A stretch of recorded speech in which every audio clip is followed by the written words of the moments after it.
Welcome back to episode 2 or part 2 of shadow work. This one is going to be about integrating the shadow. So let us begin with, I'm sorry, feet on the earth, hearts in the moment. Let us begin. So tell us about the event you just did. Yeah. So it was called Navigate Lake County. It's in Illinois, where I used to live. It's about an hour away. And they had at their Lake County fairgrounds. It was a career fair where they bussed in middle school and high schoolers from schools all over the county, basically. So there were like thousands of students came through. Yeah. And we had our booth. They did ask to have something interactive at your booth, and so we brought like the model dog heads. And we didn't want them using sharp objects and stuff, so we just brought brushes and combs so they could brush and comb the model dog heads. And then we had like a bucket of candy and like toys that they had to name a dog breed in order to get a piece of candy. I was amazed. There were 3 kids that mentioned a soft-coated Wheaten Terrier. Oh, nice. Yeah. And one named a miniature Schnauzer. Oh, they even called it a miniature. Yeah, I was like, Good for you. most of it was like doodles. Right. And we accepted them just because I'm not going to argue with a kid. But it was really cool. They seem to have a lot of fun. Just kind of like model dog heads are cool because you can kind of like stick the hair up in any direction without any product or anything. Yeah. So they were doing like mohawks and all sorts of weird, different styles with like they were putting it into different styles and stuff. There was one, we called it the reverse bowl cut because it looks like they just took the bowl on top of the head, like with the opening facing up. Oh, and It was like Oh, like a little cup on top of the head. That's actually kind of cool. No, it was really cool. And we got a lot of interest from like got some interest from a local community college for some stuff. We got invited to a career day where we'll spend like 15 minutes talking about dog grooming. And then we got invited to a trio of career fairs that is going on next March. So it ended up being pretty cool. And like it was exhausting. It was a long day, and I forgot my loops. So it was very loud. There was a band in there. There was a band, and there was also an ambulance, and they kept turning the sirens on. So that was loud, but it was cool. And yeah, we talked to a lot of kids. That is very cool.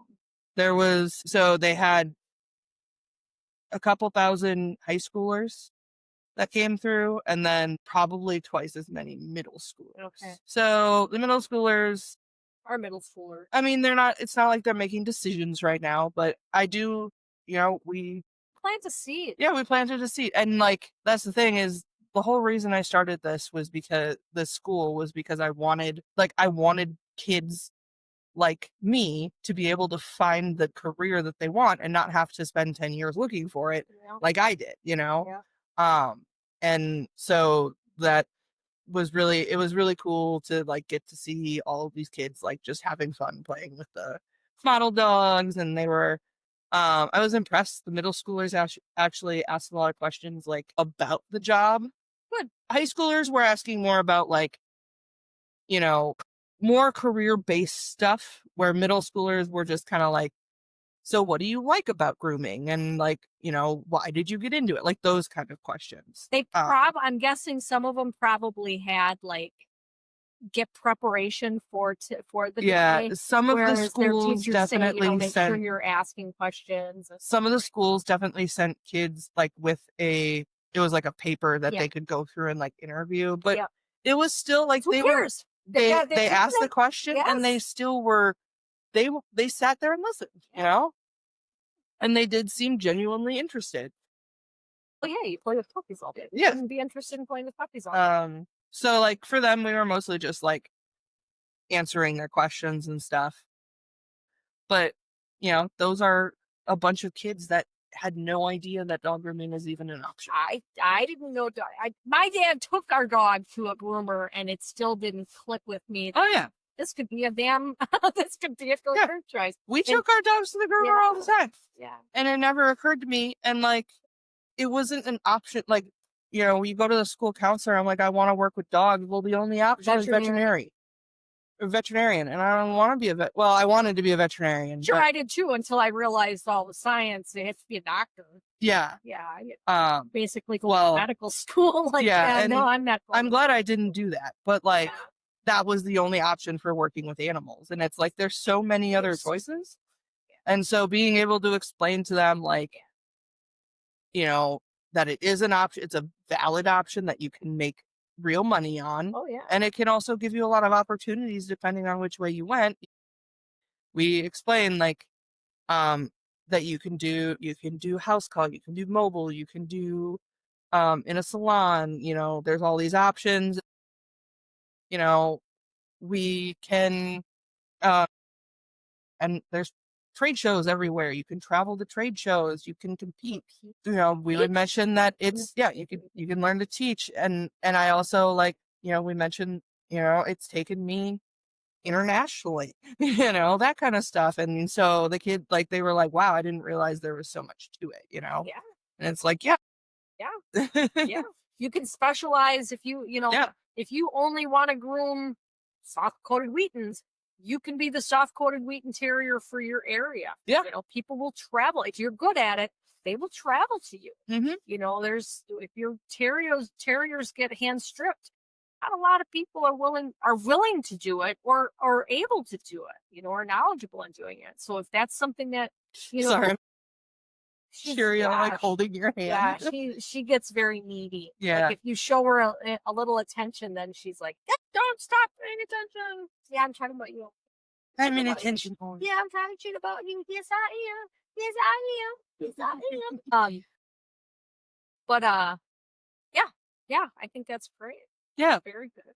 So it was a really cool event. I remember I've only done like career days when my kids were in elementary school. Yeah. And career day at an elementary school is fast. I mean, the 5th grade kids will ask questions. Like they get prompted, like ask some questions. But most of the younger ones, they don't really. Yeah. They just, they want to ask you about the puppies and the kitties. But again, they also encourage you to bring something to talk about, and I would always bring a dog or a cat or 2 dogs. I would bring 2 dogs. Yeah. I'll probably bring Nibbler. One year I think I told you this, I had one of Sam's grandparents had a little toy poodle, and then his uncle had the brother so they were brothers. Yeah. So I took both of them, and one of them I groomed and one of them I didn't groom. So I was able to show the before and the after. And they looked so much alike. So it literally looked like a before and after. That's awesome. Another year, my dad had a cockapoo. And it looked very much like a Cocker Spaniel. And then I had a client with a cockapoo that looked very much like a poodle. And I brought them and said, these are the same breed. They're both, but they're both cockapoos. And you can see how different, this one's more like a Spaniel, and this one's more like a poodle, but they're the same breed. I think one year I took a cat. And then years later, my kids were out of elementary school, and a friend of mine who is a dog show judge, or was a dog show judge, like had gone all the way to Westminster even as a judge. He had asked me, he was also a teacher, and asked me if I'd be interested in doing career day. Yeah. At their school. And I brought my dog. I brought Charlie, and she was all done up. And I was not prepared. So these were middle school kids, and I went in without realizing what I didn't ask questions. So there was, I should have confirmed that, because I went in like with I was going to I'm dealing with elementary kids. Yeah. Here's my cute dog. Ask me questions. Mm-hmm. Well, they asked me questions, but they were asking questions that I wasn't prepared to answer. I could have answered had I prepared to answer, but I wasn't prepared to answer. One of the questions was, how much does it cost to go to school? I couldn't remember what I paid to go to school, and I wouldn't have been able to give them any comparison to the schools that were out there, In that moment. or what options they had for schooling in that moment because I went to. They asked about, what how much do you make annually? And again, I could have pulled a real number. Had you been Had I prepared? been prepared, and I wasn't prepared, and then they were asking specifically about, what does it cost? What does it cost for me to groom a dog like Charlie versus what it costs the group, the owner? Hours am I spending?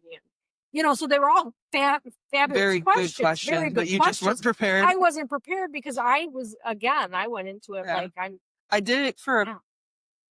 a kindergarten class once. Yeah, and it's vastly different Yeah. kindergartners and I high brought schoolers. Nibbler. Yes. And then I actually brought model dog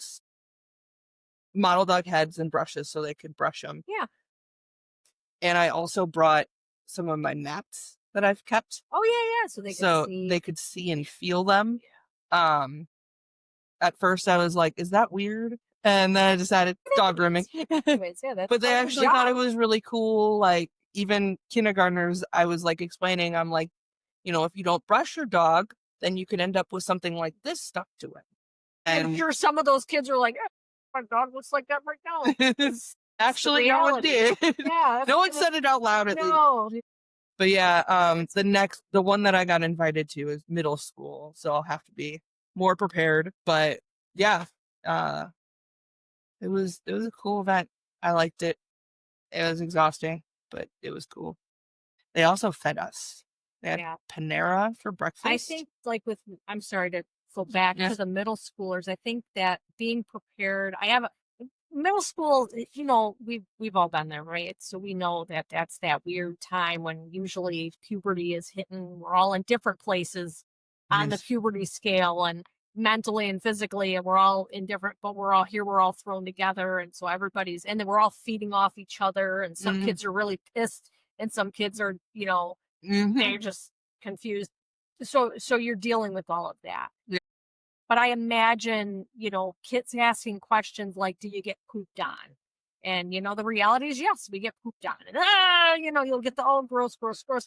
And I feel like We got a lot of. get Have you ever been bitten or bitten, right, attacked? bitten or attacked, right. And you definitely want to be real,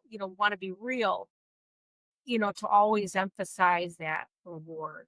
Yeah. But it's so Well, and then rewarding. we would just explain, like, Absolutely. it can happen. Risks. Absolutely. There's always risk, but it doesn't happen as much as you think.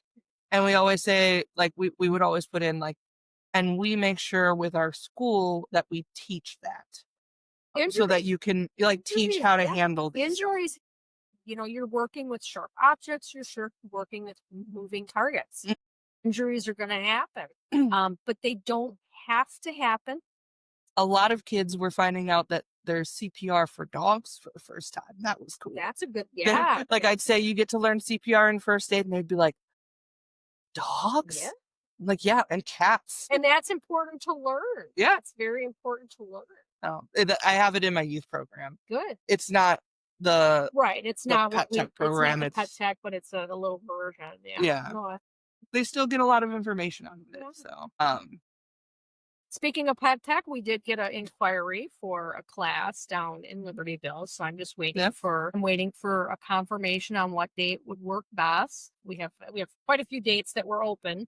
Okay. So they're gonna get back to me on what would be best. Did you hear that puppy? Where's that? I think she's trying to get pictures. Um That sounds like but picture yeah, noses. so I'm looking forward to that. I'm gonna try to Your you- dog. I know, She's got her feet on your boob and then her tongue sticking out. Her ears. she's talking about you. Yeah, she is. I love her so much. Yeah, I kind of like her too. I kind of like you too, man. She's a weirdo, but we love her weirdo. She fits right in. She fits right in. But I'm gonna try to actually put it together because I know usually you put it together, But since this person reached out to me, I want to try to put it together. So hopefully I can navigate the website. It's been so damn long since I've opened Yeah. that website. You So know, yeah, I will definitely reach out if I need to yeah. because Well, the website sucks, so. yeah, yeah, it does. Should we get into it? Yeah, we should So I, probably get I into it. anticipate this episode might be a little shorter than the last one because we covered so much in the, but maybe not. We'll see. All It right, might be a little bit more there might on be. task. That's true. Let's see. Okay, so we're continuing our topic of shadow work, which is the process of revealing, accepting, and integrating these parts of ourselves that we have repressed and rejected. Okay. Oh, terrible. So I pulled it already. All right. So this is the magician reversed. And it is manipulation, deception, trickery, poor planning, waiting, waiting for action, lack of energy, greed. So again, very fitting with shadow work. Yeah. Because I have been manipulative, I have been deceptive, I have been a poor planner, I have been procrastinator. Definitely have had lack of energy. I don't know about greed, but I can see where greed plays a role, Yeah. especially in grooming. You know, Yeah. I we mean, can be so even focused on like chasing the not money money that we're based greed, like just greed of wanting wanting all things that you yeah, don't need true, necessarily, you true, know? definitely fitting. Yeah. Hmm. Hmm.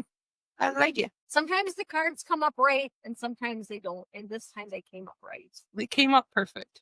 Yes, they did.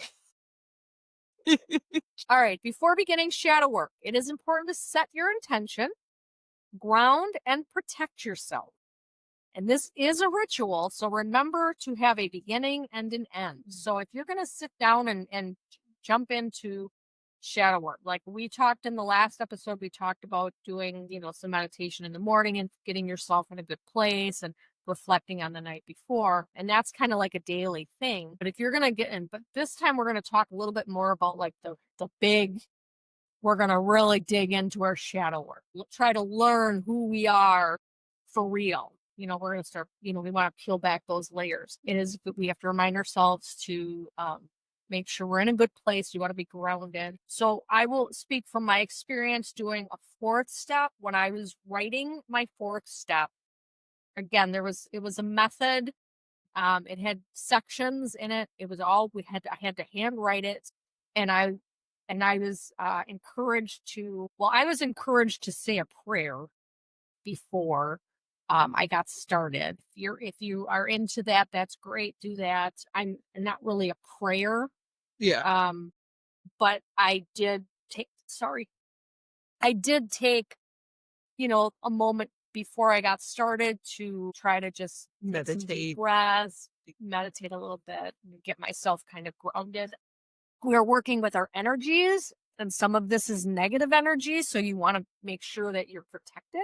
So we had lit incense, which I'm not going to light a second one because I know it can be strong, but we had one for the first episode, and it was a sage patchouli dragon's blood, which are all protective Yeah.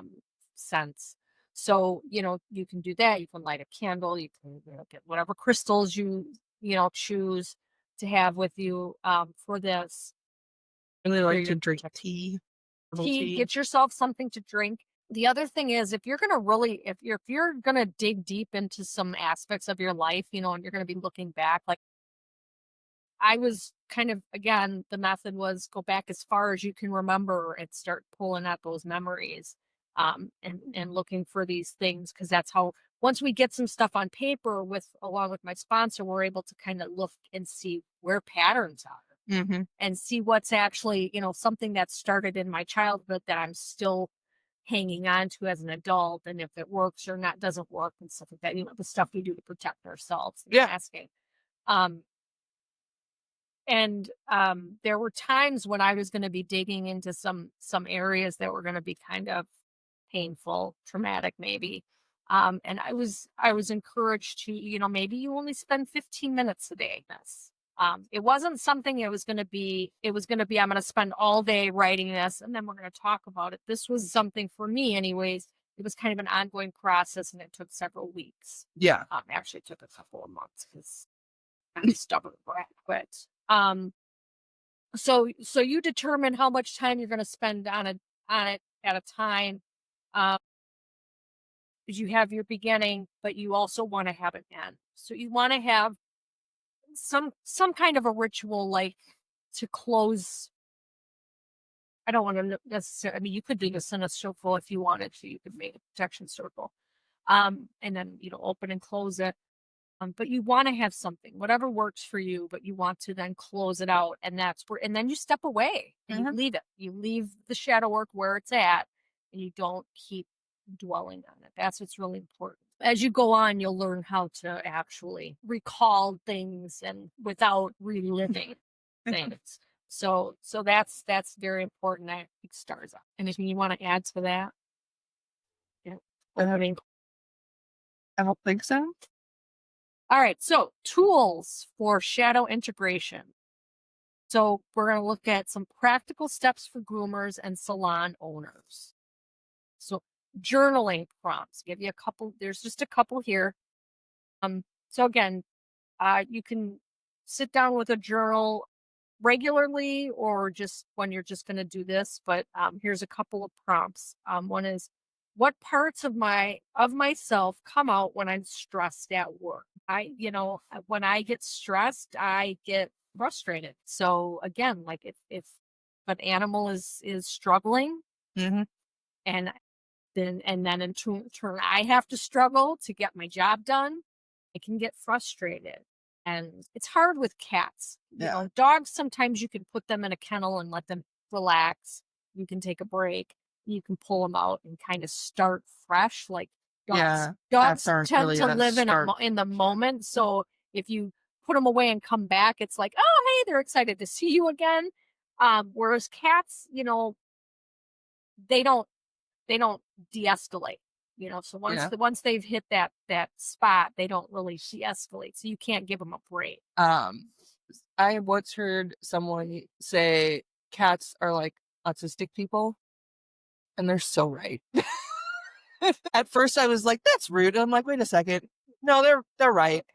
They're right." Because yeah, if I get I don't easily come down from being upset, and so it's like once I'm done, it's like, nope, I'm done. Yeah, I'm more like a dog where I can get really wound up. Like I'll get really wound up, and I can get very angry, and I can lash out. Yeah. But then I can just as quickly move past it. It sticks with me. I mean, you remember the stupid thing with when we went through that construction and that one guy got pissed off at me? That jackass. Yeah. It stuck with me for the rest of the fucking day. I knew it was silly. Yeah. South Dakota. No, I think it was Wyoming. It might have been Wyoming. It was on that trip. Yeah, it was in that area. It was on that trip. For anybody who doesn't know the story, we were going through construction in a mountain pass and they had the lead car, who at first I didn't realize was the lead car because it was not clearly marked at all. It wasn't, and he was coming at us and pulled over, and he wasn't ready to go, and the guy with the stop sign had already turned it and said go. So I was like, oh, okay, it's time to go, and I started to go, and then all of a sudden he was whipping out in front of me. Yeah. And I was like, oh, I'm supposed to follow him. Yeah. So then I'm trying to follow him, and all of a sudden he starts going way off to the off of the side of the road, not out. Right. Like we're pulling over. Like we're pulling over. But it looked like what he was doing was letting me pass. Yep. And so I'm like, okay, we're at the end of this. We're passing. Well, then he started doing some waving motion out the window. And so we're like, what the fuck does he want? And he ended up stopping and getting out of his car and coming up and yelling at me. And telling me I need to listen or pay attention and follow. You're not giving us any signals. Yeah, he's like, I need to follow. You need to follow me and follow my directions. I'm like, I didn't know what your directions fucking were. Right? I I don't know, I don't know what you think you said out loud, or what, Yeah. signals you think you were giving us, but you weren't. Yeah. We didn't get that. Yeah. And we We're were, not fucking and I clear. knew it wasn't just me, because Brenda was just as No, confused. it was, well, and then what about maybe a half an hour later, we kind of had the same situation. But the where guy we had was to so follow- helpful. Right, where Yeah. we had to follow somebody. The person with the sign didn't turn the sign until the person leading us was there. Then they turned the sign, and the person leading us kept going at a good pace and signaled for us when we were okay to pass. It was very clear, Yeah. and Like when we had to move over a little farther, he honestly, clearly signaled that. yes. Like, So the thought process here is, so if I'm going to look back to see like how that, if I'm going to replay that whole situation, I'm going to look back and I'm going to go, okay, was I paying attention? Did I miss something? Yeah. Was I maybe distracted, like with the first guy? mm-hmm. And I can honestly say no. Yeah. No, we were because it's scary when you're going through a mountain. Like, those roads are kind of scary anyways. We're not familiar, so we're very much focused. Yeah. No, Like we were paying we were attention. not in the wrong in that at all. That was all that guy. Because we didn't have a problem with any other time. We went through like 3 more like that. It was all him, and he was, and maybe he was having a bad day, Yeah. or maybe he's just a dick. Yeah. And I mean, I can read that into it too. Yeah. Oh, it's because we were women. It's because he's a man. I can read all that stuff into it. The reality I don't is, catch that stuff as much. I do, but I'm looking for it too. That's not always a good thing, because I'm looking for it. I notice things like that more often than like John does. Yeah. But like I don't notice it as much as other women, I don't think. Yeah. But he was a dick. He didn't. He was a dick. That whole thing was all his fault. Well, it stuck with me. Yeah. Clearly. The rest of the day, that's like, it was in the back of my mind the rest of the day. Yeah. I knew even then, when it was in the back of my mind, I'm like, this is silly. It's over. It's fine. But like, it just wouldn't go away. I don't remember how we got into that conversation. Because I asked you what parts of yourself come out when you're stressed at work. Yeah. I mean, I do tend to, but in general, I can get very frustrated with certain, with dogs, I can get frustrated, but I have a much better, like much easier time just being like, it's not personal. Right. The dog's just dealing with what I always tell my clients, or the cat. when they come over, and too, I have clients that come over just to get nails trimmed. And when I do a nail trim, I just do them in my living room. But I try to lock my cats away, and the dog, so they won't upset.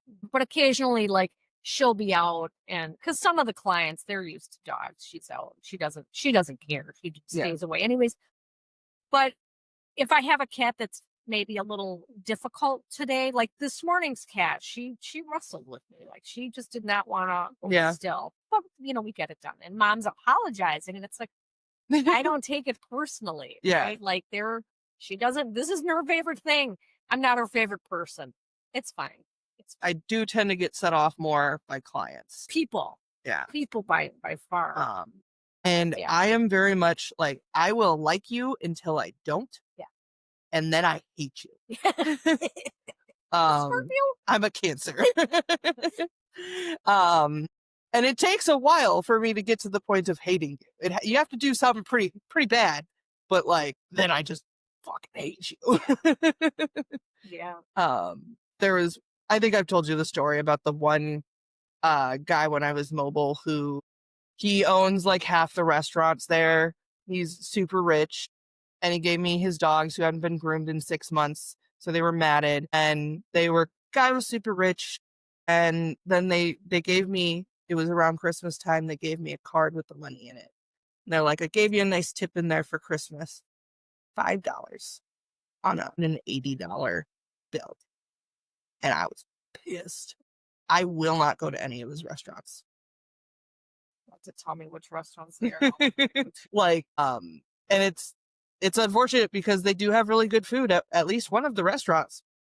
I won't spend money there. I refuse. Well, Because you know what? that was like immediate. That I is hate you. that is the only recourse we have Yeah. is with Well, us, and the thing especially with is, people like that. it wasn't even about the I don't care about them. I don't groom No, for the money. well, it's good. I have to I groom know for the what you money. mean, though. Yeah, But like I don't groom for the money. right, It wasn't about the tip. It was that they were like, I gave you a nice tip. right. They pointed out how generous. Yeah, they made Yeah. themselves feel so good about it. And I'm like, $5 fucking. I had a student with me that day. Yeah, Like a student was a trainee with me that day who I was splitting tips with. yeah. Here's your $250. Yeah. I just had a client. I gave her the whole $5 Right. because she did all the like pretty much all the Sure. work. Because I was like, Right. this is done. I just had a client yesterday and bring her cat. And so yesterday was a baby day. I haven't seen this cat in a couple years. And so she brings the cat and I'm like, do you want kind of the same thing that you've had in the past? And yeah, which was kind of a plush cut and then a regular sanitary trim. Well, he was not having it. And I videotaped, showing my age. I recorded his behavior and I let mom know, like, yeah, we're not gonna be able to do this, this time around. But I give him a bath and try to give him a bath. And she's like, okay. And so I was able to give him a bath and dry him, and he was okay for the dryer. So he went home, his feet were so damp and stuff, but he was okay. But he was just not cooperating, and he was actually hissy and growling, and he actually turned and tried to bite me. And so I let her know. I said, yeah, I said, that's not, he's never done that to me before. Like he's a handful. He's a pooper. He was Yeah. a pooper. Poopers Yeah. are the worst. Yeah. But I swear their poop is stinkier. well, it is because of the stress Yeah. poop is stinkier than regular poop. Yeah, I don't know. So she did not get what she wanted, right? She still got a groom, and I told her how much it was, and she gave me $100, and that was way over what I charged, what I was charging her. And she's like, no, put up with him. And I thought, wow, okay, cool, thanks. So you got the clients that, will just say, no, it's worth it for me to, I do some nail trims and I don't charge a whole lot for my nail trim, right? Well, I charge next to nothing for the nail trim itself. And I only charge very minimally for the travel. But I have most of my clients will always hand me, Extra. the bill. And it's like, this is basically double what I'm charging you, and they don't care. Yeah. Because it's worth it. And it's like, I appreciate that. And then you've got the people that will count their quarters, make sure they only give you what they owe you. God. And they're usually the ones that count the quarters have plenty of money, right? They're the ones that are driving the Lexus, and they have the money. All right, next prompt. We haven't gotten very far. Maybe this will take us long.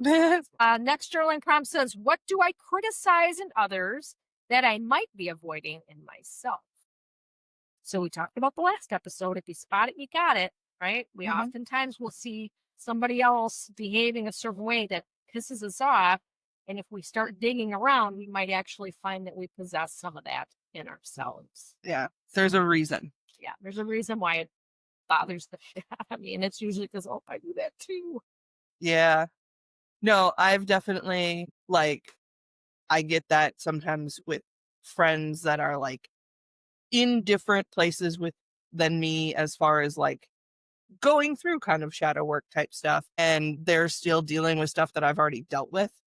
And then I'm like, I moved on. Right. Well, and it's I know the right thing to do, and I know they won't listen to me, and I just have to watch them not listen to me. That drives me nuts. But I also realize that I do that too. Right. Right. I don't listen. If John tells me I don't listen. How I should do something, I do the exact opposite. I haven't figured out. Yeah, I'm not doing that. Haven't figured out why I get annoyed with people not being as passionate about things as me. And then I'll get there me eventually. Going off the handle passionate about something that other people are like, oh. It's like that Dairy Girls. Yeah. When they're going to the camping. Yeah. When the parade is going on.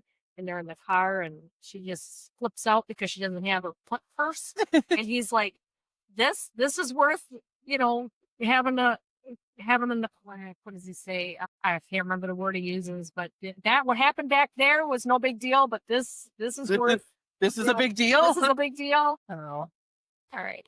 Mindful grooming, staying aware of your emotions while you work, letting them move through you instead of controlling you. So this is a very important one. So we talked a little bit in the last episode, like I talked about my day that the cat they started struggling with, and I put the cat away and threw my clippers against the wall. But I was aware. I was aware of how I was feeling, and I realized that this is I can't continue like this. I canceled my other I think I had one other cat that day. I canceled. In fact, I think I ended up canceling the rest of the week. I think I ended up taking every day off just because I couldn't regulate. I couldn't get back yeah. because I think the day before I had done house calls, nail trims, and it was bad. I can't even remember. I wrote it in my book. I can't even remember what it was that just was not going well. And then the next day was with the cats, and then yeah, so I ended up taking some time off. Yeah, and I think even that week, even after that week, was I got attacked. Was the cat that Oh, attacked me? yeah. Yeah, so it was a rough week. So I think I canceled a couple days, then I did a day, and I got attacked, and then I canceled the next day, and then I was like, yeah, something's got to give, and I made some changes. But yeah, well, being able to let those things come and go without reacting to it, or being mindful to go, I can't, this isn't gonna, I can't do that. I can't just get Yeah. through it. So I need to step away because, and maybe you only need, like a And 15 minutes to cool down. compartmentalizing the feelings is not helpful either. It's not a permanent solution. I say that because Yes, I I do it. too. But that's not a permanent solution. Yeah. That's fine for a temporary fix to get through something. Yeah, for a But you temporary need to moment. go back and deal with that. Yeah. And that's why we get to these places where we're burnt out, or we're, at an extreme where all of a sudden we're reacting and reactive, is because we haven't dealt with the All little those things. Like we feelings. talked about the little traumas. Yeah. And if we just keep ignoring the little traumas and only focus on that one big thing, we're doing it ourselves, our coworkers, our clients, our pet. We're doing a disservice because we're not looking at the stuff we really need to be looking at. Yeah. Energy cleansing rituals, wash off the day with intention. Take that shower at the end of the day and leave all that negative stuff behind. Use sound, scent, or breath work to reset your energy between clients. So if you need to take a break, drink water.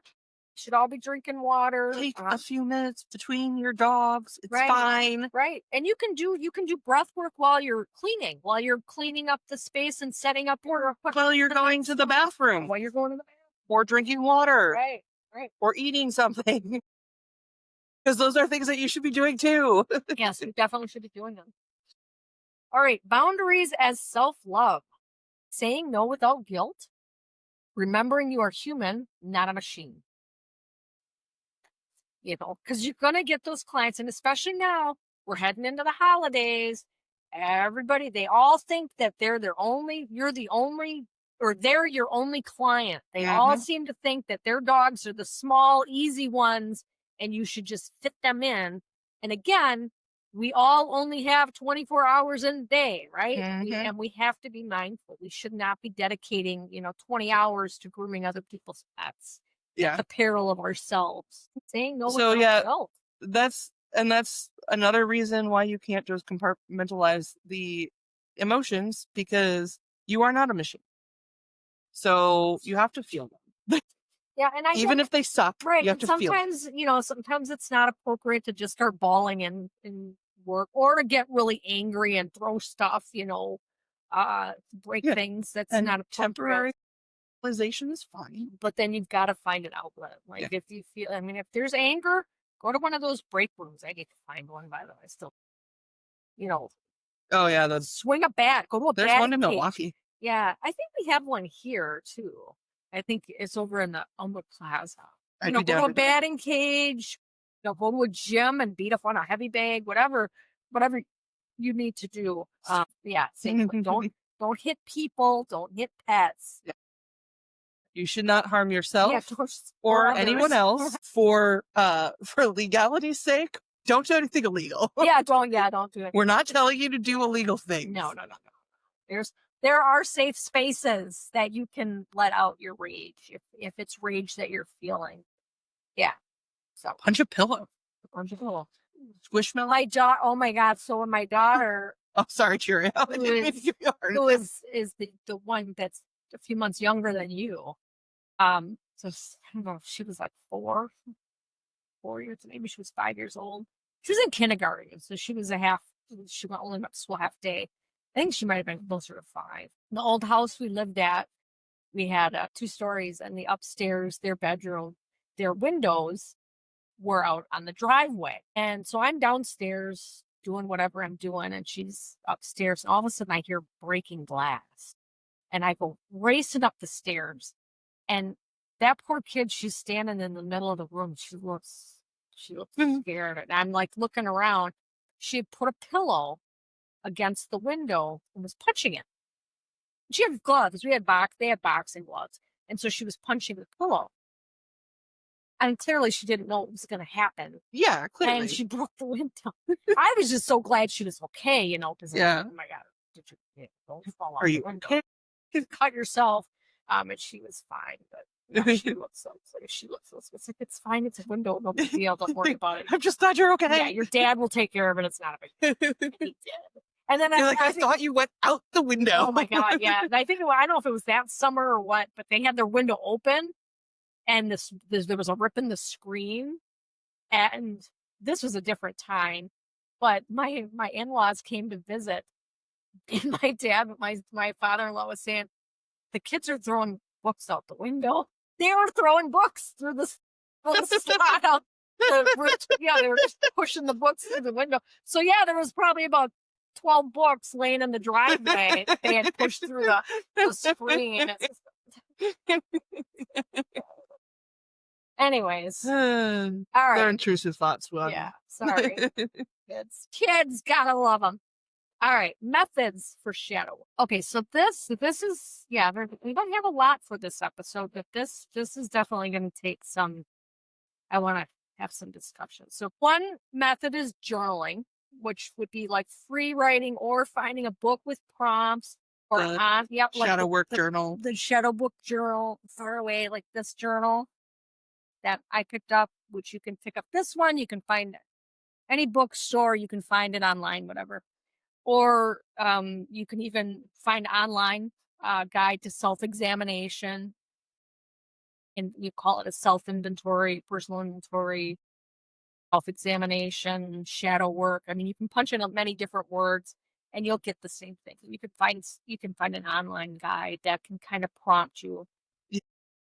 These are all usually pretty general, so you will need to think about how each question pertains to you or to grooming specifically. Yeah. Stuff like that. Yeah. Like I said, I use ChatGPT to kind of work through them. And part of the reason that I started doing that was actually some shadow work I probably should work on. Is I used to write a lot in diary. Like I'd write every night when I was a kid. And then it became something that was read on a regular basis by someone else. Yeah, and used again. So I do not like writing my emotions into a actual written book.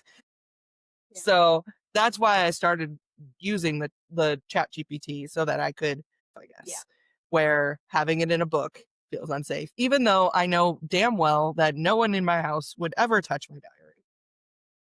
But like, it's just there. Yeah. So, but it works for me. I get it. Okay, the next one is a personal inventory. Now, this is a method that is outlined in 12-step groups. It is not a gentle method. It is thorough. And this is the method I have used the most. So the personal inventory is step 4 in the 12 steps. And we write it down, what step 4 is. We dig deep. The method I use, it's in sections where we actually look at like our resentments and our fears and our defects and our assets and harms that we've done to other people. And it's very thorough. And we go back as far as we can remember. We follow the fourth step with a fifth step. And a fifth step is where we actually share that information. Now that is that's something. Yeah. But this is where my sponsor comes in, or where like your therapist or your spiritual guide, whatever person that is, it should be that person that can be objective, but is also familiar Mhm. with what you're doing or who you are, right? Yeah. So they can help guide you. And their role is not to tell you what to do or tell you everything you did was wrong or right, but just to kind of point you in a direction, maybe help you discover what you may be missing, right? Yeah. Yeah. You're It's like one told of those you don't know what you don't know you kind do, of things. right. So I was told in the very beginning when I'm writing this stuff down is that I'm going to want to keep this in a safe place, private, because I'm going to be writing in this instance, I'm going to be writing names of people that I've harmed or that I might have a resentment against for whatever reason. And we usually find out when we're doing this, we discover that these resentments that we have against people are usually a lot of it is our own making, mhm. right? Like, yeah, there are some, there are people in my life that hurt me, that, did terrible things to me. I don't owe any anything to that, right? But there were other things that, like I'm resentful for my mom for, grounding me or something. And when I dig around and my sponsor helps me look, shine that light, I realize, well, my mom grounded me because I was skipping school or I was doing, like we're in my head, she just grounded me because she's me. When the reality is no, there was a reason for, you behaved badly. This was the consequences to your bad behavior.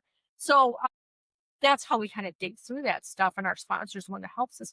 But I was saying that to keep this private because, I don't want my mom to accidentally read this, or I don't want my husband to accidentally read this where he might be in there. And just keeping that keeping that private. And now in my family, many of us have kind of gone through a lot of the same. We've all been in this program, so we all kind of we all know. I know what that binder is, and we don't fuck with that binder.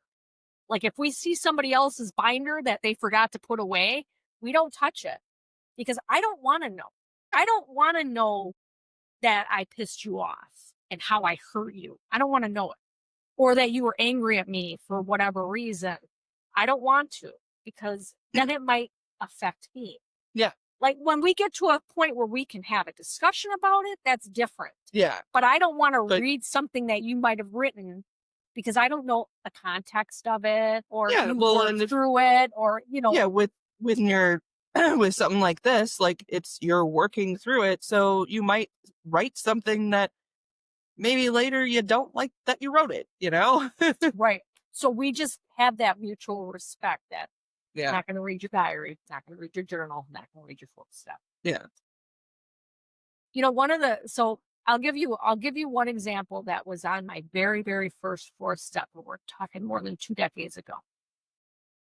Dig deep, right? So I'm looking back at and the method of this in this particular the resentment section. This is how it was written.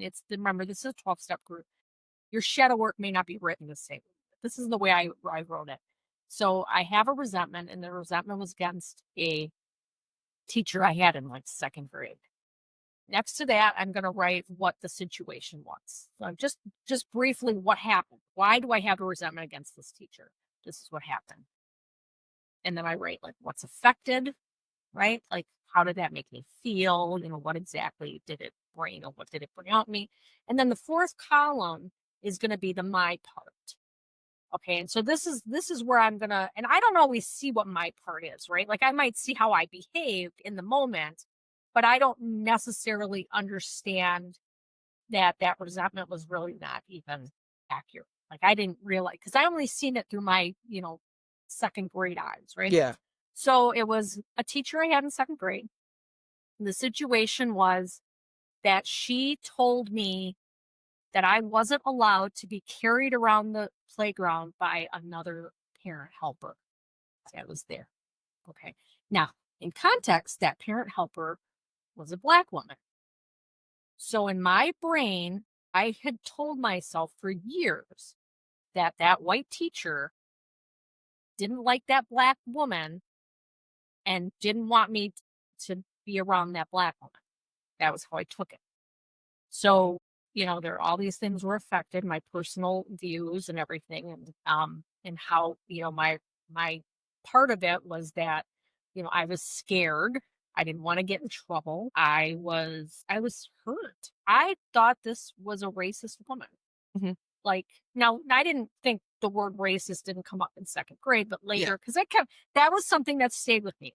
That's why I had to write it down, because this was a situation, even though it had happened when I was in second grade, it was a situation that I remember that teacher's name. I can see that teacher's face, and I think about this incident. And I'm convinced that she was a racist woman who didn't like, she didn't like this woman because she was Black. And that was the only reason why she told me not to have this woman to come around. So now here I am. And this affected me, right? Like, so it affected me looking at other people. Like, I was convinced that I could tell when every white person said something, oh, they're racist, right? Because I had, because this one situation had played into that. So it took my sponsor and I having discussions about this to realize that it's inappropriate for, an 8-year-old to be carried around like a baby Yeah. on the playground at school. It doesn't matter. Even if you were tiny. It doesn't matter, right? Even if I was tiny, and it doesn't matter who was the one carrying me. They just shouldn't be carrying you I around should like a not be baby at being 8 years carried old. around like a baby. It's as simple as that, Yeah. right? It really is just that simple. Now, I don't know if somebody talked to that mom, and said, "Hey, that's not okay." I know I didn't run up to her and say, "Carry me," Yeah. anymore after that. And as far as I know, she didn't carry me around after that. But my head told me racist woman, and the reality, probably, because I don't know, she might have been racist. I don't know. Yeah. But the reality is I don't belong being carried around like a baby. But I couldn't see that. So all these years I had carried this situation, looking at it from this point of view, when the reality is you're 8 years old. You don't need to be You carried need to be around carried around like a all baby. day. Right. Like, that's just um but I couldn't see that. And that was something, but that had shaped, that had a lot to do with how I looked at people, and how I looked at how people behaved and how they acted. Yeah. That was just one Yeah. situation. Um but the point of that is just that we look at these things that shape us. Mm. You know, that shaped me. I mean, I've been grooming for over 30 years. So the first, 10, 12 years of my grooming career, I had never done any of that stuff, right? I had never looked at that stuff. So I'm carrying my first thought of racist lady to me, to my behavior with clients. And if I perceived them behaving the way I thought that teacher behaved, Then they were racist, right? So and it wasn't until after I had kind of done this work and started to really see who I am, and see that, oh, so you mean I'm not always right? First thoughts are not always accurate. Um, that I was able to go, just because somebody says something that's maybe eh, questionable, doesn't necessarily mean that they're this bad person. Now, this is something that I've had to remind myself of a great deal where we're at now. Yeah.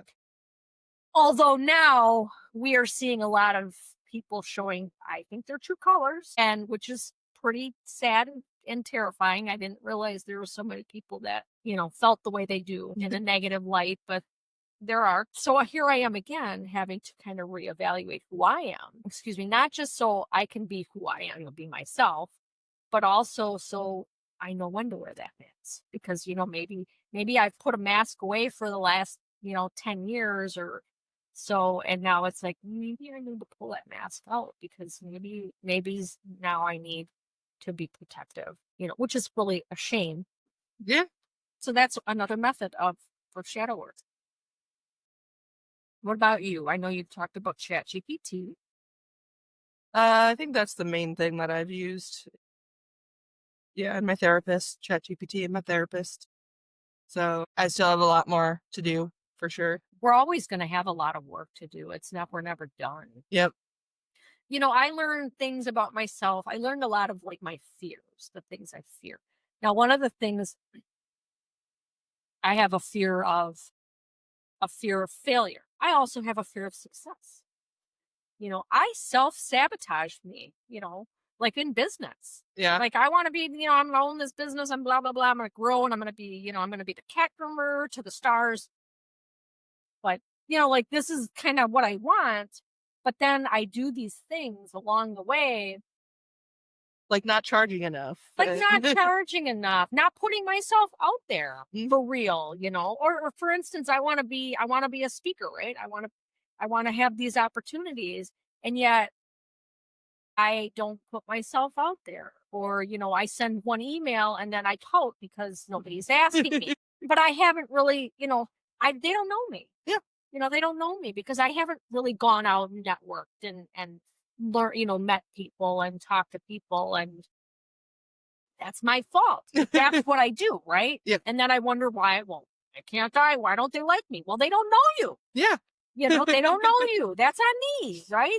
There are some things that aren't on me. Like there are times when I've done all the things, this is all I can do. Mhm. Like there's nothing else I can give and I'm still not there. Well, then I have to accept it. Then I'm just not, then it's just not, then move on. Yeah.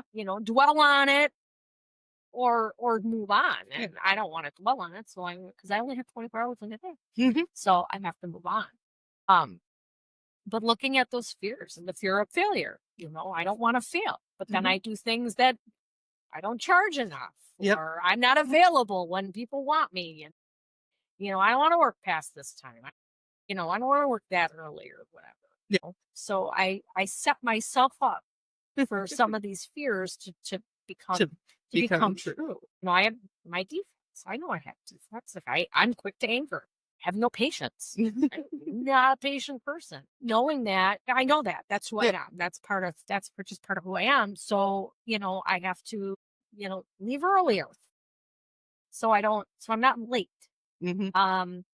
Give myself time to stand in the line because I don't have any patience. So if I Mhm. give myself the time to stand in the line, then there's no reason for me to be upset when the line is taking so long. Yeah. Because I've got plenty of time to get where I need to get to because I left early. Right. So I have the responsibility to make different choices, to get me where I want to be. Yeah. There's a lot that I can do. There's stuff I can't do. There's Mhm. stuff it's Well, beyond me. I think that's kind of part of the shadow work It is is absolutely. realizing Yeah. what's in your control and what's not. Yes. Yeah. I think that's probably one of the first things I like really had to learn was like that's not in my control. I think a lot of people know the serenity prayer. I've known the serenity prayer. My mom had this one of those book things Mhm. that sat on the shelf, and it was, God grant me the serenity to accept the things I cannot change, courage to change the things I can, and the wisdom to know the difference. And of course, being in a 12-step program, they're not all the time, right? Almost every meeting that I've ever attended, Yeah. the serenity prayer is said. I often, and there's pagan forms of the serenity prayer, Yeah. that where they change it up just so it's the same idea, but they change up like goddess or, and goddess. I think there's one with the elements in it that's kind of cool. But so there's all different ways to say it. But ultimately, we have to accept what we can't change. We have to have courage to change what we can. But we have to, most importantly, we have to know the difference. I have to know what I actually am capable of changing and what I'm not capable of changing. I can't change how I feel. Those feelings come, they stay, they You can go. change the way you I react, can't but you can't change, but change I the can feeling. change how I react. I can change what I say and what I do. So there's a big, yeah. I don't always believe that though, right? Like Yeah. there's times when I think, oh no, I can change that. I can change that feeling, Oh yeah. or Our brains like to tell us lies. we tend to believe them sometimes. I mean, actually, your brain should be pretty trustworthy, but I mean, well, and there's the other thing we talk about intuition a lot of time. especially in witchcraft, we talk about our intuition and trusting our gut. If your gut tells you to avoid it, avoid it. I would never downplay your gut. Like if you're walking down a dark alley and your gut says don't walk down this dark alley, don't fucking walk down that dark alley. Like, trust your gut. If red flags, we see that word a lot. This client is sending up red flags. That's your gut, right? The red flag is just your gut telling you that this doesn't sound good. And you should probably trust it. And now I totally get throwing it out there online and asking your fellow groomers, this is what was said, and you get that reassurance that, yeah, you don't want, that's not the client for you, or that's, yeah, you're right, that is red flags, and oh, she's going to be trouble. Go with that, right? Like, that's you trust, maybe not trusting so much, but at least getting confirmation that is my gut telling me the truth here. Yeah. But there's also times that we have to remember that our head and our gut sometimes work against each other. It's like you said, like my head will tell me the things that sound so logical in this situation. Like they're making a whole lot. Like I said, I should quit. I should quit. I should quit. My head is that telling makes me a whole lot of sense. Right. You should quit. You really should quit. It's time to hang up the clippers. You should quit. This is why. And I have to be like, wait a minute. Is that my intuition? Or is that just my brain lying to me? Like my brain's a manipulative dick. So we do have to know the difference, and this is a good place where a good reminder that we should have another person that we can bounce some of these major things off. Because it's one thing to go, am I going to wear the red shirt or the yellow shirt today? But it's another thing to quit the job. Yeah. Or make a purchase for like a home. Am I going to buy this book that I really don't need? I probably won't read. Or am I going to buy a car? Right. Yeah. There's that was when you were in that, like, I should just quit kind of like mindset.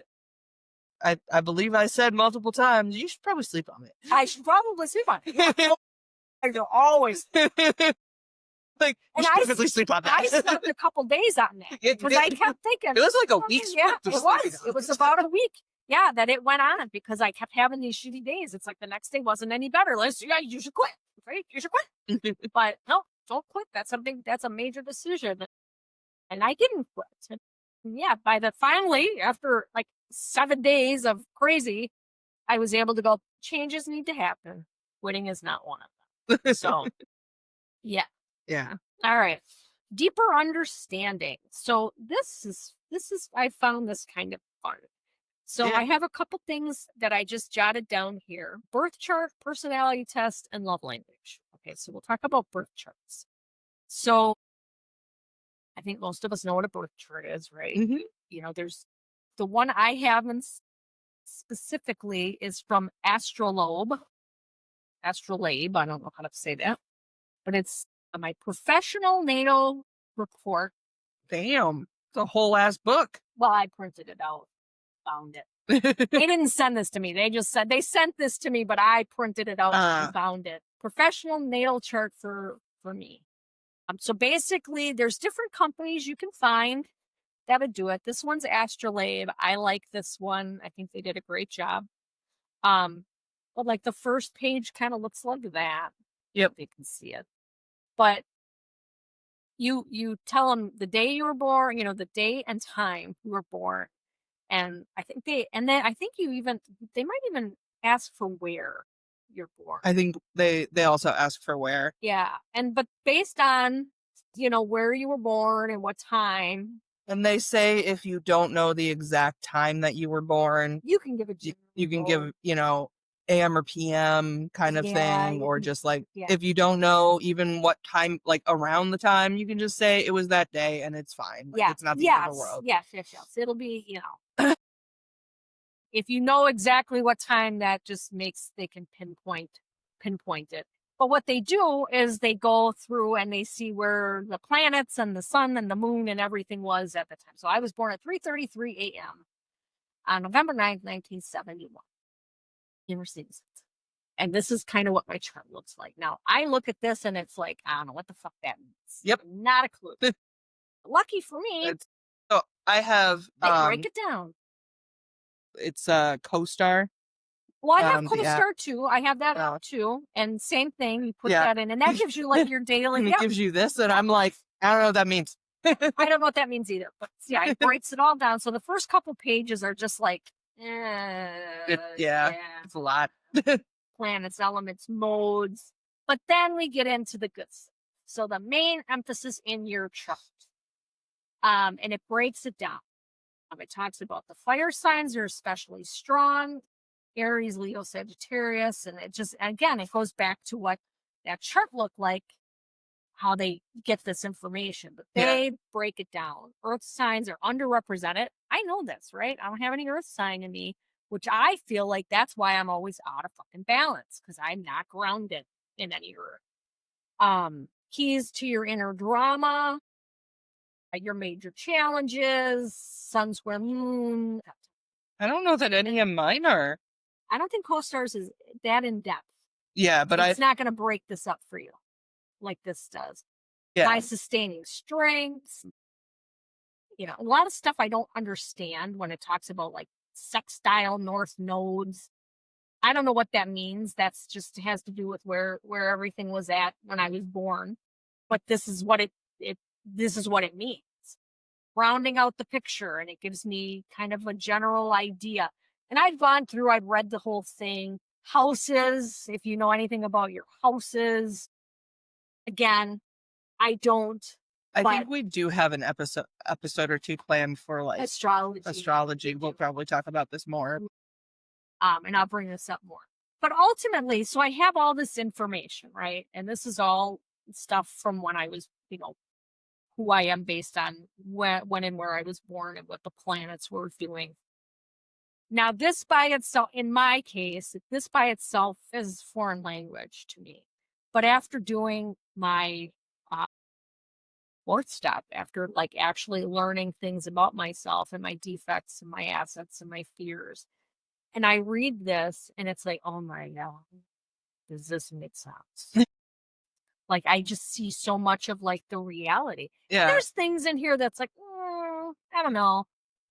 But That's the there's thing is so like, I think a lot of astrology is very much about um the way that we perceive the information we're given. yeah, It's like, the stuff that they say is a little bit general usually, yep. which is good. And it's the way that we take it and apply it to our lives. When I pull a tarot for myself. I was doing it daily for a while. I was pulling a tarot card every day. I don't do it daily anymore. Oh, excuse me, but I do it periodically.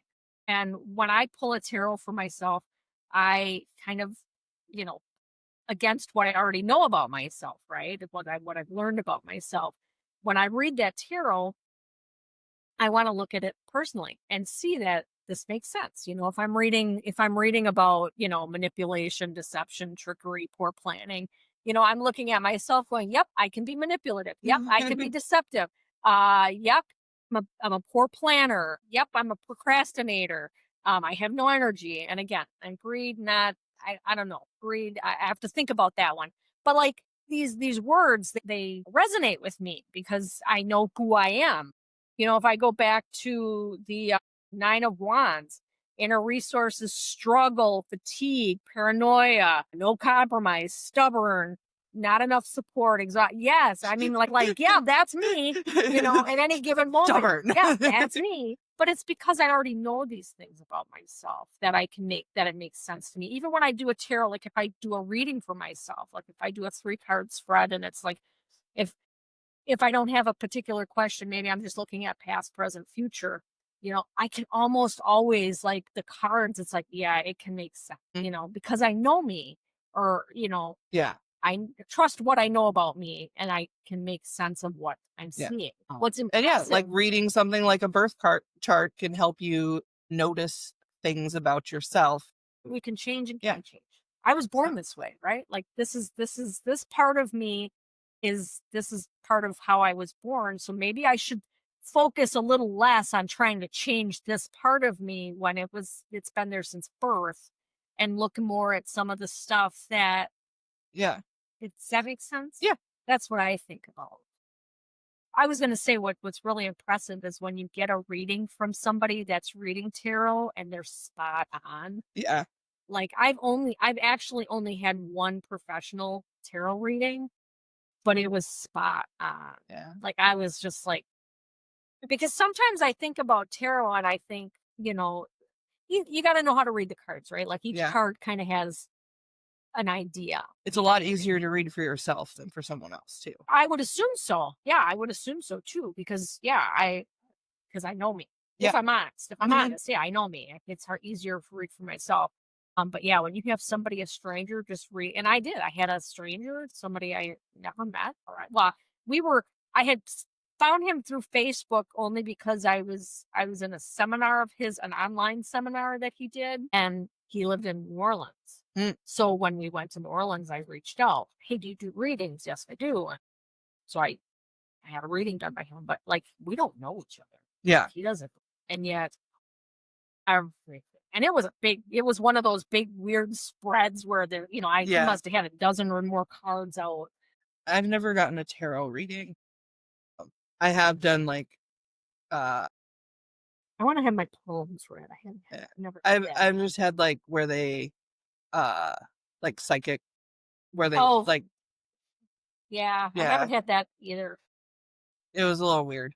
Well, I told you we went to Lilydale, Yeah. right? So Lilydale is this town in upstate New York where like it's all psychics live in, and mediums. Psychics, mediums live in this town. Well, they have like an off season or an on season, I guess. A seasonal, right? So there's seasonally they do these where they have this forest with these benches and people will go and they'll different psychics will get up for like an hour and they'll do, they'll pull people and they'll channel somebody and say, is this person here for you? But that's seasonal. So when we went, we were in off season, so that wasn't happening. Now there are psychics, they live there, and you can reserve, Yeah. you know schedule you can schedule a reading with anybody throughout the years, my understanding, if they're available. But so maybe one day we'll go back Mhm. because I would like to sit in on a bench and if somebody wants to talk to me, like that would be impressive to me. Mhm. Like I don't if I go to you, I almost feel like I'm giving you the information already Yeah. and how valid, like I'm Yeah. a skeptic. I by nature I'm skeptical. I have to see the Mhm. proof. And I have, like we got a pet psychic once that blew me out of the water. Yeah. So Mhm. I do believe, but I'm also a skeptic Yeah. if I can be those two things at once. I know they're contradictory, but I am. So anyways, so yeah, I haven't done that one yet. The second thing on the list is the personality test. Excuse me. And we have talked about these before, Myers-Briggs. and I had said I didn't know if I'd done it. Yes, I have. I had done one. I actually had it. So there's a one called the enneagramtest.com or Myers-Briggs test. Yeah. Um, so this one I had done. This is an enig. I think this is an enig, which is the same thing. Yeah. It follows the same. Yeah. See, I did this in It still has the same letters. Yep, I did this in 2023. Yeah. So ENFP, extroversion, intuition, feeling, perceiving. And again, you just go through all these questions and then it rates it all for you. And again, because I've done this after I did a fourth step, after I did all that shadow work, and I already kind of know who I am, Mhm. this made a lot of sense to me. My energy style is enthusiastic, gregarious, sociable, expressive. Let's see, my intuition is creative, imaginative, unconventional, and forward thinking. My feeling is passionate, empathetic, supportive, and warm. My lifestyle is open minded, spontaneous, adaptable, and whimsical. But then I have some stuff that's not potential pitfalls, be more open to accepting constructive criticism. My tendency to take negative feedback personally could cause me to miss out on opportunities to develop myself. What did I just say, Yeah. ago about nobody calls me to be a speaker, you know? I miss out because I've convinced myself that they don't like me. They Mhm. don't even know me. Okay. Avoid Yeah. Spontaneity, right? So yours is ENFP? ENFP. Cool. What's yours? Mine is INFJ. So what is it? So introverted, intuitive, so focus on the big picture and are often insightful, able to see connections and possibilities that others might miss. And then feeling, make decisions based on their values and their feelings of others, showing empathy and compassion. And then judging. They prefer structure and organization, often planning ahead and seeking closure. So you're ENF, IN, INF, J. INFJ. So you're the counselor. Yep. I'm ENFP. I'm the champion. This is actually the Myers-Briggs is actually super popular in Korea. This is the one we talked about. Yeah. It's one where like when you meet people, they will introduce themselves with their Myers-Briggs scores. Yeah, that's at what you times, yeah. said. So yeah, and like that's one thing all the K-pop artists, they always have to take the test, and then they retake it a lot, because it might change. Well, So, and that's the thing. This might uh, change. Like where I'm at, we were talking about this in a meeting I was in. One of the members had commented on or had kind of said, "Has anybody ever taken?" And I can't remember what kind of test it was. She referred to it as, but it's something that they do, like in if you're going to be in sales, mm, a lot of companies will have you take this test, and it's ultimately it's similar to these, right? Like it's a I can't like I said I can't is it remember like exactly. the one that we took for Pet Store Direct? Maybe. Could be. Yeah, could have been that same one that Yeah. they gave us. Um, yeah. So she was talking about that and she was saying how, they ask you all these questions and then you have to respond. And she said that, and sometimes that's gonna be am I gonna get the job or not gonna get the job is how you answer these questions. And she was saying how she has taken them in the past. And she said most of the time she doesn't know how she did on them because the companies don't have to tell you. They just it's for them to see. But she knows from years ago she had taken and actually seen the results. But she was saying how, she knows that since she's been through the program and done like the work she's done, her answers have changed. Right. So I think that's good to know too. Like when we do all this shadow work, our perspectives can change. Hmm. The way we see the world, the way we view other people, our clients, the pets, it can change. Hopefully for the better. Hmm. Hopefully we learn stuff about ourselves that we can, those things change for the better. But sometimes they just change and it's not better. Or But we just, we just grow and adapt. yeah, we're growing and adapting. Yeah. So yeah, I like the Myers-Briggs one. Yeah, that's a good one. It's a good one. Like you said, it's pretty standard.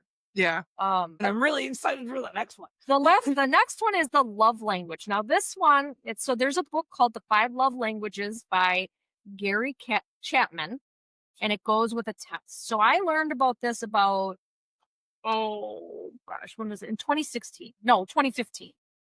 So my my daughter was engaged and they had to do the counseling because they were going to get married in a church. One of them did one of them switch religions at No, the same so time? neither They one were of both them. the same. So yeah, neither one of them were the religion of the church. Oh, okay. So So then, yeah, they both kind of had they to didn't go make them through. switch religions. They just had to take a counseling. They had to do Yeah. a counseling, a marriage counseling thing. No, this church I think it's a Lutheran church, or at least it was a Lutheran church. And they were very open. So my kid's criteria for getting married in a church, because initially they didn't really want to get married in a church, but his family was kind of pushing it a little bit because they're Catholic. And both the kids were baptized and confirmed in the Catholic Church, but neither one of them are practicing. And I mean, and they I was did. also baptized and confirmed in the Catholic Church. I was as an adult. I was as an adult. Really? Yeah, I did it because the kids were doing it, and I didn't know anything and didn't really care. Like it didn't change. I still wasn't going to go to church. Yeah, But yeah, I did. I went through it, and I wanted to. Like I wanted to. Like I didn't. well, and see, I wasn't raised with anything, so I didn't have any negative feelings about the church because wasn't raised in it. So at the time, it was kind of like, well, my husband's Catholic, my kids are being baptized Catholic, and I would love to have the faith, like I I want would to love feel it. right. I would love for this to work for me. It didn't. It doesn't. But anyways, but their criteria is if we're going to get married in a church, it has to be a church that will also do a same-sex wedding I think that's a really ceremony. So we found 2 churches that they were interested in, and because they're beautiful churches, and one was kind of like, well, we should have somebody come in and do it. They weren't going to do it, Mm. but they'd be willing to allow another pastor to come in and do it. And then the church that they ended up going with said, "Oh yeah, absolutely, sure." Is this the same sex? Nope, it's not. But we just well. Yeah. So it was like, yeah, we're gonna go with this. Yeah. I think that would have been my requirement too. I didn't even think of that as a requirement when I got married, but Yeah. absolutely now. Of course, now I might not get married just because. Anyways, so as they're counseling, they said, read this book, take this test. And so they read the book, they took the test, and it's a quick read from my understanding. It's not a big book. Yeah. It's an easy book to read. And then there's the test. You can actually find the test online. Now, when I did the test, because we all ended up doing the test at the house, we all did the test. It didn't cost us anything. I don't know if there's a fee to take the test now. I don't know. I'm sure there's a free version of it. There are. I don't know if the free version I assume it's the one I took. I don't know. Yeah, I don't know if it's the same exact test, but there are free versions of the love language test that still give like similar answers at least. So there's 5 love languages: words of affirmation, physical touch, receiving gifts, quality time, and acts of service. So basically, you go through this test, you answer a bunch of questions. Some of it's like the same question worded different. But again, just like with the Briggs-Meyer test, they put it in the formula and it tells you, it rates all these 5 love languages, and it tells you this is your number 1 love language. My number 1 is acts of service, which means I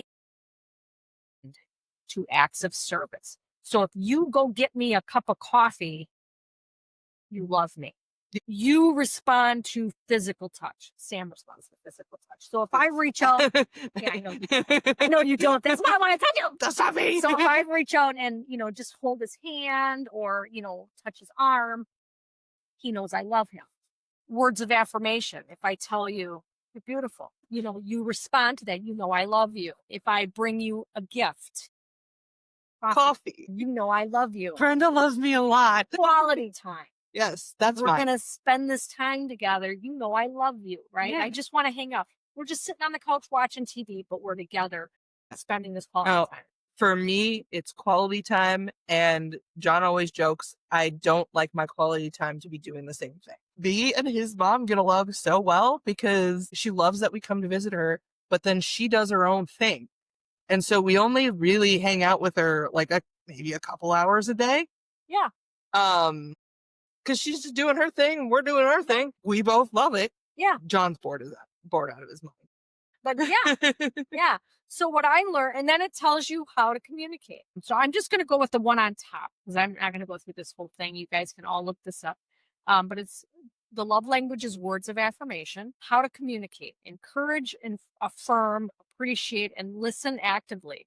So in other words, Stephanie's love language is words of affirmation, not mine, Stephanie's. So what I want to do is I want to encourage her. I want to affirm her.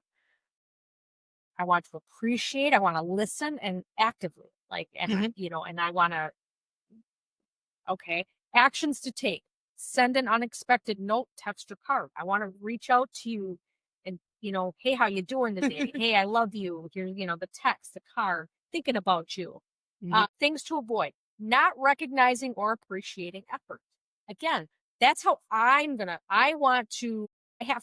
if I don't recognize or appreciate your effort, then I'm not speaking your love language. Yeah. Okay. Now, the one thing, and you brought this up a couple episodes ago about my mom and the birthday cards. Because I remember that story. You do remember that story because it's a good lesson. Yeah. It was a good lesson for me. I don't know what my mom's love language was, right? Like I don't think she ever took this. Maybe she did. I don't know if she ever took this test or if I ever knew. But um my mom is a very sappy, sentimentally kind of, Yeah. she would always give birthday cards that were, the 2, 3 page cards with the long, oh, I love Sappy. you, Yeah. and oh, what you mean to me, and oh, my daughter, my life, and just, and that's how it would make me feel like, and she would always give, real syrupy gifts. Like one time she gave me like, I talked about that book. She gave me a book that I think she did. I think it was a book. I don't know. No, maybe it was. I don't know. Something that was like my daughter, my friend, big poem. And she would always give stuff like that. Like Yeah. she wouldn't just give me a gift card or give me money. It was always, I gotta get you a gift. And, she put a lot of thought in it to it, but she didn't really listen to what I wanted. Yeah. So she wasn't speaking my love language. Well, guess what? I wasn't speaking hers either because while she would give me these big syrupy, sappy Sappy, lovey cards, dovey. I was always giving her funny cards, humorous cards, right? They'd be like, hey, so you're 50, blah, blah, blah, whatever. Have the fire department standing by when you blow out your candles. Just funny stuff like that. I often gave her a gift card, when gift cards were a thing, I would give her a gift card and I'm not gonna lie, part of it was lazy, right? I don't really feel like shopping. But I don't really know what this woman needs or wants. I'm a practical gift kind of gal. Like, buy me things I can use. Don't buy me stuff that's just gonna sit on the she likes knickknacks and stuff like that. Yeah. Okay. But I was always buying her practical gifts, giving her humorous cards. Meanwhile, she's giving me these sentimental, I love you so much cards and these gifts. So that was her speaking her love language. Okay. Not speaking mine because she didn't know what mine was. Yeah. But I learned, okay, her love language is she likes this shit, right? She likes the syrupy, stuff. So when I learned that, when I understood that and I recognized that, I started to speak to her in her love language. So then I started giving her those cards that, the Mother's Day cards, they were real. Barf every Right, time. exactly. Oh, Mom, I couldn't have done it without you. Whatever it was, right? And not that it wasn't true. Like I mean, I loved my mom. My mom did lots of things for me that I didn't appreciate at the time, right? So it wasn't like me giving her stuff that wasn't true. It just wasn't me. Yeah. But it was her, so I started giving her those kinds of gifts. I started to recognize that I have to give her what she's asking for. Even though she's not asking for Right, it. and Yeah. she may never give me what I'm asking for because she may never know, Yeah. right? But I know. Yeah. So I have a responsibility, right? Like when we know, we do better. Yeah. That's what my angel says. We know Yeah. better, we do better. So I knew better. Mhm. So I had to start giving. Yeah. And I did. So No, actually, Right. you telling me that story, so John's is acts of service. It's like acts of service and then words of affirmation for him. And I appreciate all of the things he does, but I don't always voice it just Right. because I'm not that kind of like I don't voice things and I don't talk a lot. Yeah. I know it sounds crazy hearing me on the podcast going, I don't talk a lot, but I don't. And so for me, like I would say, thank you, but he wasn't getting the like reaction he wanted. Right. And I did not he was literally telling me for years, like, you know, in his own words, he didn't use the same words, but basically, this is my love language, and I need you to appreciate when I do these things for you. Yeah. And so that was like you told me that, and I was suddenly like, he just needs to know that I'm seeing it. So I got better at like, making sure I pointed those things out, and I got better at giving him words of affirmation because it's not like in my head, I tell him that he is super handsome and sexy all of the time, but I don't say it very often. When he calls, I see it. It's comes his out, stupid it says, sexy husband. That's right. So I know that's true. Yeah. I find him very attractive. I forget to tell him all the time.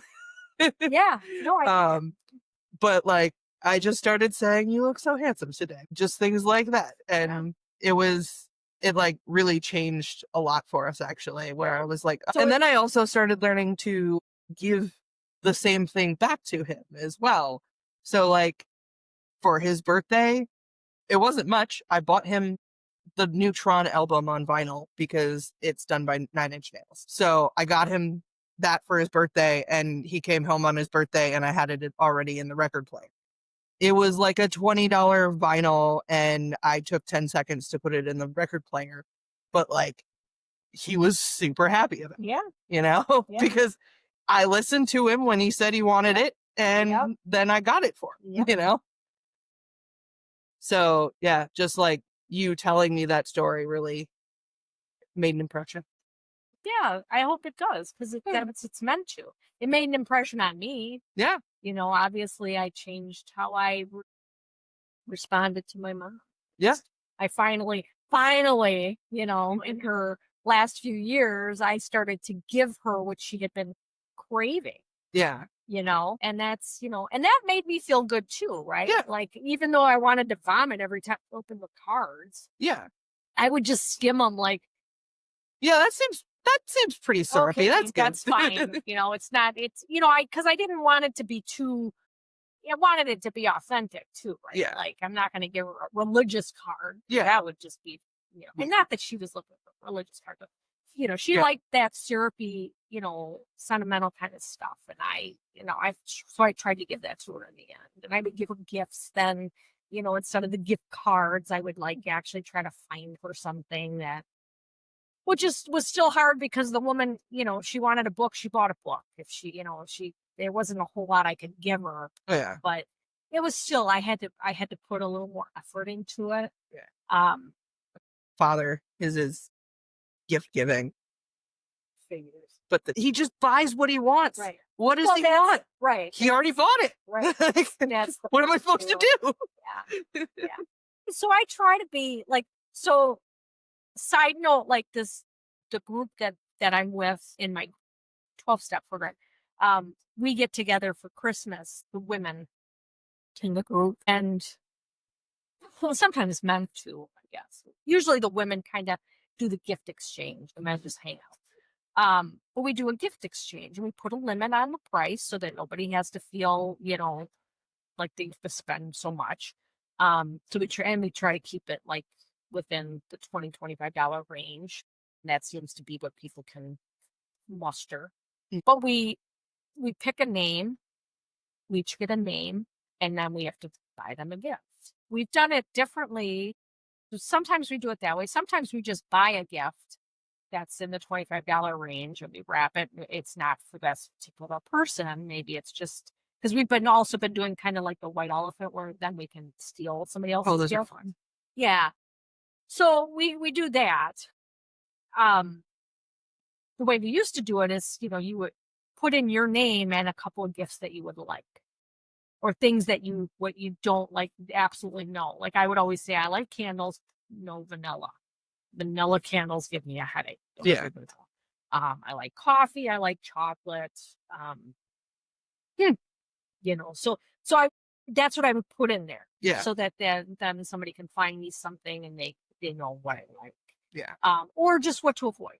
Yeah. Just don't do anything with vanilla because it gives me, and it's like candles and stuff that gives me a headache. I like cookies, so if there's vanilla in a cookie, that's fine. Yeah. Cookies. Just not a vanilla candle. But I don't. Right, I don't want a cookie candle because that's too vanilla. Right, the stuff. So, but yeah, so that was kind of like the idea that we put behind to kind of, John always jokes and tells everybody when they ask what I want for like presents, he'll be like, you could literally just go to Walgreens and walk through the seasonal aisle and find something that she would like, because they have like squishmallows and shit like that. I love knickknacks. Yeah. Um, Okay, good to know. I like to have things that I can just put out and see all the time. I like Yeah. those things. So knickknacks are a good one for me. Yeah. But yeah, John for my stocking literally goes to Walmart or not Walmart, Walgreens. And like he got me the Taylor Swift book and like he gets me like random shit like that, Yeah. but I love it. Or anything K-pop at this point. Just a little. So coolest thing. I don't know if you saw my post about the little McDonald's figures that I've been collecting. No. Okay. So McDonald's has BTS figures. They're like little almost like bobblehead things. Yeah. And they're all of the bandmates. And they had two editions. So they had a throwback and then the current. And those are the toys that they're giving out with McDonald's meals. So I have been getting entirely too many kids' McDonald's. meals lately. Because I'm trying to collect them all. Okay. And I posted the ones that I got because I had one guy I had very little interest in having, and then I had two of the same one. I'm like, and the ones that I wanted, I haven't gotten. And I said, if I don't get J-Hope and Sugar, I'm rioting. Okay. So I posted on Facebook and I posted on Instagram and TikTok. Yeah. Someone on TikTok commented and they're like, oh, I've been looking for an RM, which is the one I have two of. So I was like, well, I'll send it to you. I'll send you my extra. And she's like, that would be awesome. I have J-Hope and I'll send you J-Hope. And she's sending me a bunch of the throwback ones too because I missed them. So she's sending me like 4 of them. I sent one out to her with a couple crystals. And then John introduced me to his coworker's wife because she's super into K-pop and K-dramas and we're basically just texting buddies. But she saw it and she messaged me. She's like, the one that I wasn't as interested in, V, she's like, if you give me that, I'll give you Sugar. I was like, yes. See? So Yeah. social media helped me collect Oh my. all of them, and I'm Yeah. so excited. Awesome. I didn't know that. Yeah, I It just happened. go to McDonald's very often. I was gonna post about it, but I'm waiting for them to get here. See, I'm not I love social media. I told you years ago there was petgroomer.com and they Mhm. have these little rooms and stuff. And my youngest was still at home. I wanted to go visit the school in Paragon. And when they actually had a physical location in Jenison, Michigan, because I was interested in I wanted to start a school and I didn't really know how and I was, blah blah blah. This was a long, long time ago. And I reached out to the woman who was in charge at the time. And so then we were going to go over there. Well, it's a couple hours to get there, a couple hours back. But I put it into this group that I was on petgroomer.com. And I'm like, "Oh, anybody wanna lend me their couch for a night so we can do this?" And somebody reached out to me, like, like a night or what is it? So I explained it to her. We, went into a private group, just her and I, and like explained to her what I. She was, oh yeah, you can come. I was like, don't know this woman, but I went to her house, and she had 2 grown daughters that were out of the house, so she had just happened to have 2 extra bedrooms. So I got one, Jackie got one because I brought Jackie with me. We took her to dinner, as a Yeah. thank you. And we became friends after that. So then when Facebook became a thing, we were friends on Facebook. But like later that same year, we were it must have been 2012. Yeah. It must have been 2012 because Charlie it was her first competition. We took her to All American and Sam went with. And we got there early because obviously, Thursday you get there for I'm going to all the classes. So he's milling around for hours, right? Mhm. Teresa comes up. So sorry, Teresa was the woman from Paragon. Deb was her name. She comes up and we're chit-chatting. And again, like this is only the second time I've seen this woman in person. She hands my husband, who she just met, her room key, and he went Yeah. sat, on the chair in her room with my dog and watched TV until our room was ready. That's awesome. Yeah, but it's like this is social media and this is how you meet people. And I am Okay. not shameful or ashamed to put myself out there and go, can I sleep on your couch? Oh yeah. I have like roomed with people I've never met before, um, for shows, just because like, oh, you need a room here. There's a girl that I met not this year, but the year before at Intergroom. I had my own hotel room because it was my first time with PSD, and I had already gotten like I was planning on going regardless. So I had my own hotel room, and she posted in like the Intergroom group that she, found out about it last minute. She was, a baby groomer. She's, wanting to learn, and she's like, does anybody have a room that they'd be willing to share? And I was like, I have an extra bed, and yeah, and we've been Yeah. like friends ever since, and Yeah. yeah, it's amazing. It is. It is. It's very cool. It's very cool. I mean, I'm pushy. You know Yeah. that. Like, I will force myself on other groomers, especially if they're new. Like, I introduce myself, and Yeah. I'm very pushy that way. So, Yeah. but I am not. I meet a lot of great people, and I grow my friends list like that. Yeah. It's funny though, because I do tend to, I push myself, and I end up with a lot of introverted friends.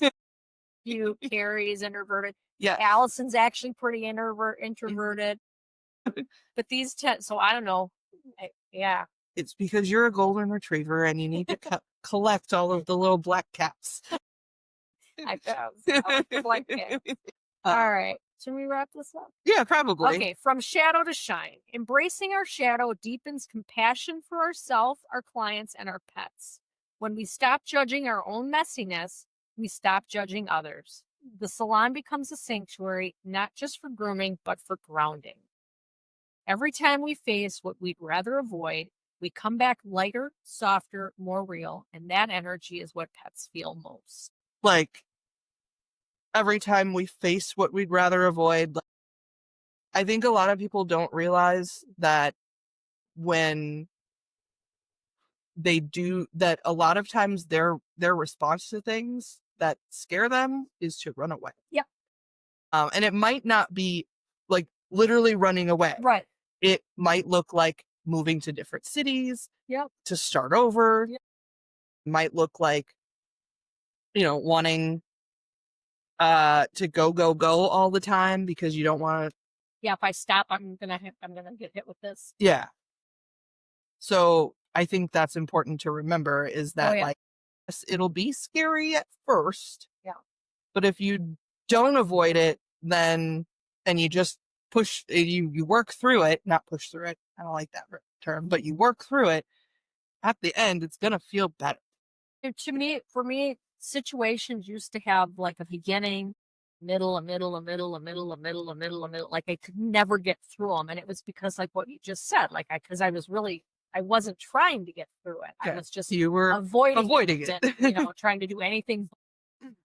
Once I started doing shadow work and getting through the shadow work and learning how to actually walk through situations that's terrified me. I think that's why I got so into shadow work in 2020. I was forced to face it. Yeah. And now it's like there's a middle or there's a beginning. There's a middle. Sometimes the middle's longer, but there's always an end. And like I recognize that, okay, there is an end to this. Even if I'm kind of stuck in the middle right now, there is an end. And I recognize that and I can continue.